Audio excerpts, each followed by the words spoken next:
Bismillahirrahmanirrahim. Assalamualaikum warahmatullahi wabarakatuh.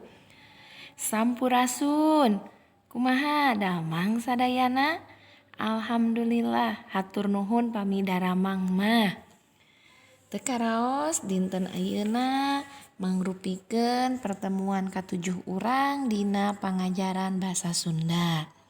Insya Allah dina pangajaran dinten ayeuna hidup baris diajar pangajaran 3 nyaeta tokoh nu manggihkeun. Pami dina bahasa Indonesia mah tokoh nu manggihkeun teh sami sareng tokoh penemu. Tah sateu acan urang diajar kana materi dinten ayeuna janten tokoh anu manggihkeun teh nyaeta jalma anu geus hasil manggihkeun hal-hal anyar utamana anu patali anu aya hubunganana jeung teknologi biasana mangrupa barang atawa cara-cara ngabudidayakeun barang-barang anu geus nyampak anu geus aya. Sanajan para tokoh anu manggihkeun biasana geus jadi tokoh ilmuwan, tapi dina manggihkeun hal-hal anu anyar teh sok dumasar kana rupa-rupa pangaweruh atau pengetahuan ti ilmuwan sejenna. Sanggeus junun ngayakeun uji coba, kalayan ngagunakeun pangaweruh anu geus nyampak sarta mekarkeun eta pangaweruh sangkan leuwih gampang diterapkeun. Hasilna bisa manggihkeun barang anyar nu gede mangpaatna keur balarea. Manggihkeun hal anu anyar anu gede mangpaatna bisa kahontal lamun urang soson-soson diajar sarta suhud nyukcruk ilmu bari teu kendat ibadah. Luyu kana paribasa ilmu nungtut dunia siar agama wajib lakonan tah kitu. Barudak jantenna urang tiasa nyonto tokoh nu manggihkeun bawa barang atau cara-cara ngabudidayakeun barang anu geus nyampak ku soson-soson diajar nya kudu rajin diajarna tapi tong hilap ibadah. Luyu kana paribasa sakali deui ilmu tungtut dunia siar wajib agama lakonan. Tah ayeuna urang langsung wae kana materi dinten ayeuna ngeunaan biografi. Naon nya ari biografi teh? Tah, biografi teh jadi asalna tina bahasa Inggris. Biography. Bio atau bio hartina hidup.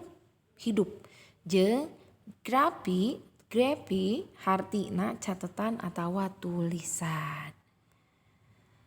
Tuluy dua eta kecap teh bio jeung grafi teh diaku ku bahasa Indonesia sarta ejahanana diluyukeun jadi biografi. Jadi di bahasa Indonesia mah disebutna biografi.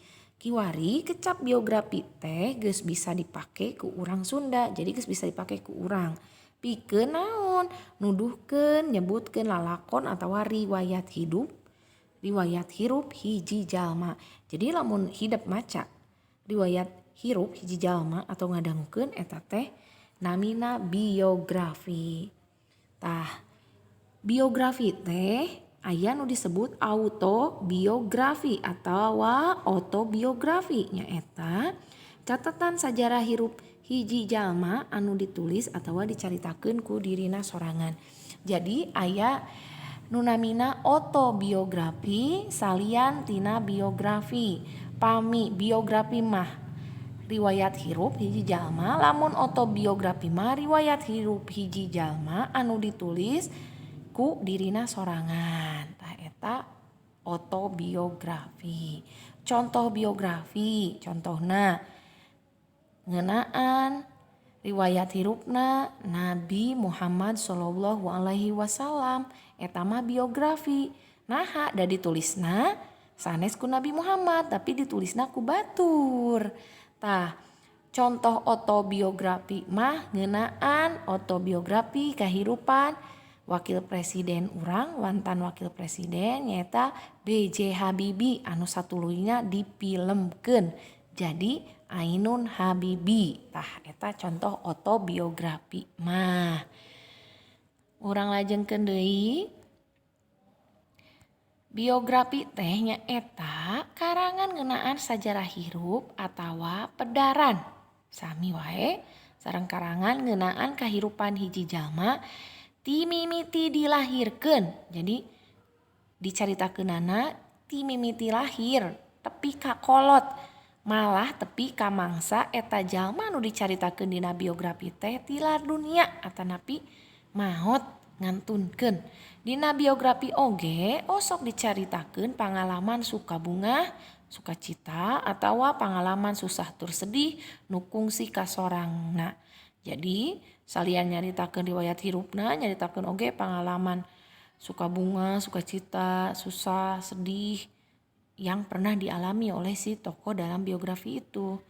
Kitu deui sakur jasa karya tur hal-hal hasil tina pagaweanana oge aya dina biografi. Tah jadi eta biografi teh nya anu salajengna biografi teh ngabogaan mangpaat naon anu kahiji keur ngalamar pagawean hideep engke lamun geus lulus sakola geus kuliah terus ngalamar pagawean hideep butuh nu ngaranna kurikulum vitae atawa CV bahasa Inggris nama.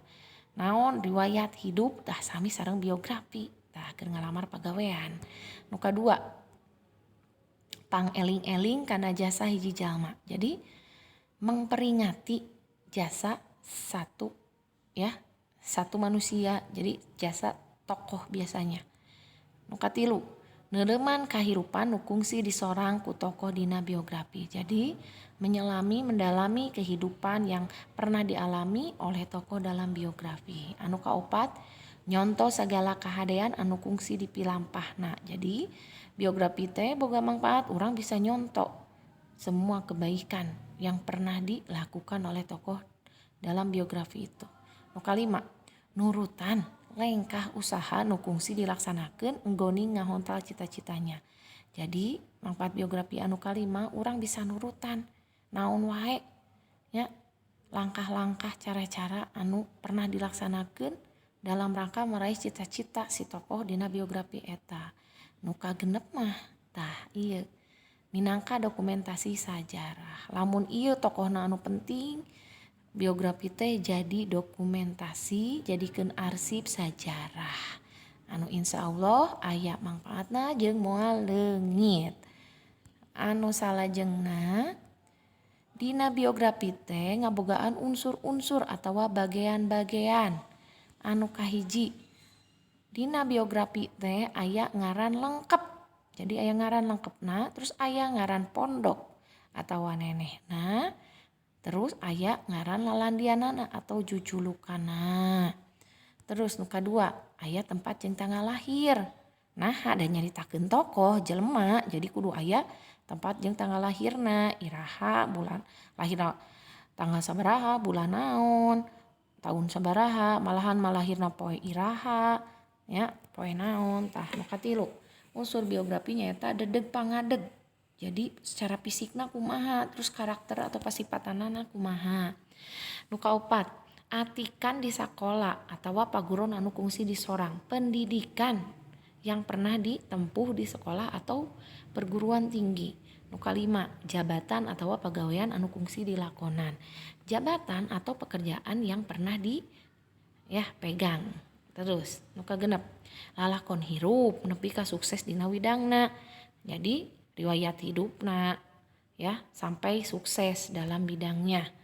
Terus unsur biografi anu saterusna anu katujuh dina biografi teh aya karya-karya prestasi atawa hasil tina pagawean.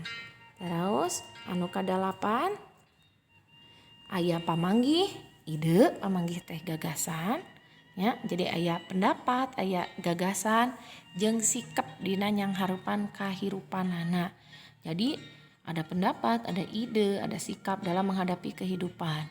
Nu salapan, dina biografi teh biasana aya oge jalma-jalma nu dianggap penting jeung gede jasana dina kahirupan si tokoh eta.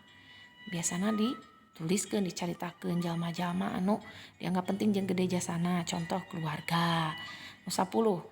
Dina biografi teh ngabogaan unsur cita-cita. Naon cita-citana jeung harapan anu kahontal jeung nu can kahontal. Jadi aya cita-cita terus harapan apa yang sudah tercapai dan belum tercapai. Anu ka-11 aya kalangenan, aya hobi, karesep jeung hal-hal anu dianggap penting dina kahirupan si tokoh eta. Nu ka-12 aya kaunggulan dina widang nu digarap. Jadi disebutkeun nya si tokoh eta teh boga kaunggulan naon dina bidangna. Terus nu ka-13 aya pangajen. Pangajen teh naon? Sami sareng penghargaan anu kungsi ditarimana naon wae. Tah eta unsur-unsur tina biografi jadi aya 13. Anu saterasna di dieu hidup tiasa muka buku paketna diajar bahasa Sunda kelas genep ya kaca 45. Di dinya aya biografi ngeunaan Asep Sunandar Sunaria. Sahanya Asep Sunandar Sunaria teh? Tah eta tos aya gambarna. Nah, ku hideuk diregepkeun biografi nu kudu nenden bade dibacakeun. Asep Sunandar Sunaria. Asep Sunandar Sunaria anu leuwih biasa disebut Ki Asep Sunandar Sunaria. Lahir di Bandung 3 September 1855. Tilar dunia ngantunkeunana pupusna di Bandung oge 31 Maret 2014 dina umur 58 tahun. Asep Sunandar Sunaria atau Ki Asep Sunandar Sunaria teh nya eta salah sahiji dalang fenomenal dina wayang golek. Malah loba nu nyebutkeun yen anjeunna hiji maestro teh ahli wayang golek di Indonesia. Bayangkeun Asep Sunandar Sunaria kaasup maestro wayang golek di Indonesia. Nu saterasna kaca 46. Salaku dalang wayang golek Asep Sunandar Sunaria teu incah balilahan. Jadi tetep weh teu incah balilahan teh untuk kadieu teu ganti profesi, tetep istiqomah. Tetap pancek dina widang garapanana eta jadi dalang wayang golek. Rupina Allah Subhanahu wa taala parantos nakdirkeun anjeunna pikeun jadi dalang anu saestuna jadi dalang anu satia. Anjeunna lir ibarat parantos leres ngahiji gumulung sareng dunia wayang golek anu dilakonanana. Ku kituna rupa-rupa pangajen penghargaan ti tingkat lokal, provinsi, nasional malah ti mancanagara kantos katampi ku anjeunna. Saupama teu kungsi aya Asep Sunandar Sunaria sigana tokoh cepot nya eta nu beureum geuningan. Dina pawayangan moal kakoncara kawas ayeuna moal terkenal. Alatan kamotekaranana ya karena kreativitasnya sarta inovasi nu diolah kalayan junun ku Asep Sunandar Sunaria, seni wayang golek anu dianggap kampungan teh ku sababaraha urang eta ngaronjat derajatna, naik derajatna. Ngaronjatna ajen teh jadi wibawa seni wayang golek teh pedah ku Asep Sunandar Sunaria dipintonkeun kalayan motekar diantarana cepot anu bisa unggeuk, buta anu utah emih, Arjuna anu mentang panah, Bima anu metakeun gadana sarta papakaian wayang-wayangna anu katembongna mentereng. Hasil perjuangan anu teu eureun dipilampah boh mangrupa penghasilan dina wujud harta banda, boh sohorna ngaran, kalayan nyorang sagala pangalaman pikabungaheun atawa katunggaraan teh sangsara, susah teu weleh disanghareupan dina sapanjang lalakon kahirupan Asep Sunandar. Kalayan kayakinan yen ngawujudna kasenangan mangrupa buah tina kasabaran mangsa nyorang kasusah. Loba jalma anu henteu nganyahoankeun yen jalan anu dilakonan ku Asep Sunandar Sunaria dina profesi dalang kawilang tarahal teh. Malah dina mangsa munggaran nyorang karirna, jadi pada waktu awal-awal merintis karirnya mindeng narima kritikan anu peres, pedas ti sawatara pihak utamana ti ramana ku anjeun, ti bapana, ti abahna nyaeta Abah Sunaria. Unggal kuring ngarengsekeun pintonan wayang, Abah sok nyebut goreng. Awon kana hal-hal anu dilakukeun ku kuring. Abah teh kolot kuring anu kawilang kucem. Ya, kucem teh judes. Tapi aneh waktu Abah nyaksikeun pintonan kuring ngadalang bari diwuh ku ngabodor anjeunna tiasa kumuceng. Tah eta saur Asep Sunandar Sunaria ngeunaan Abah Sunaria teh ya.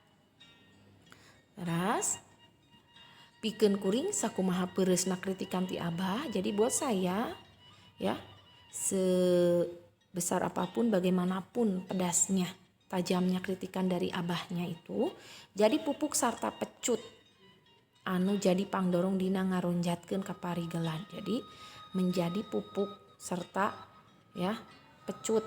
Nah, anu jadi yang mendorong dalam meningkatkan keterampilan Asep Sunandar Sunaria. Kaayaan kuring kiwari kapan alatan tina lalampahan kamari. Jadi keadaan saya sekarang kan ya berasal dari perjalanan yang dulu-dulu gitu saurna cek Asep teh. Tah eta ya Bu Nenden tos macakeun biografi ngeunaan Asep Sunandar Sunaria. Anu salajengna ayeuna latihan. Mangga tadi saatos hideup ngaregepkeun biografi Asep Sunandar Sunaria anu ku Bu Nenden tos dibacakeun. Prak jieun ringkesanana ku hidep ku cara ngalangkepan kalimah-kalimah di handap. Tah di dieu di kaca 47 dina buku paket mangga aya ngaringkes biografi. Sanggeus jadi ringkesan tuluy baca hareupeun babaturan di kelas ieu mah teu kedah da urang mah teu pendaknya. Margi enakan masih PJJ keneh. Mangga di dieu aya 5 kalimah tapi kudu dilengkepan ngeunaan biografi Asep Sunandar Sunaria. Sakitu wae anu tiasa ku Bu Nenden dugikeun dinten ayeuna ngeunaan materi biografi. Insyaallah urang baris patepang ya minggon payun dina pertemuan anu ke-8. Mudah-mudahan hidup tiasa ngartos materi anu ku Bu Nenden dugikeun tong hilap latihanana dikerjakeun di buku paket weh. Latihanana teu kedah dikintunkeun. Sakitu wae anu tiasa kapihatur ku Bu Nenden didugikeun dinten ayeuna. Hatur nuhun kanggo perhatosanana. Hapunten pami aya kalepatan. Pamungkas, wassalamualaikum warahmatullahi wabarakatuh.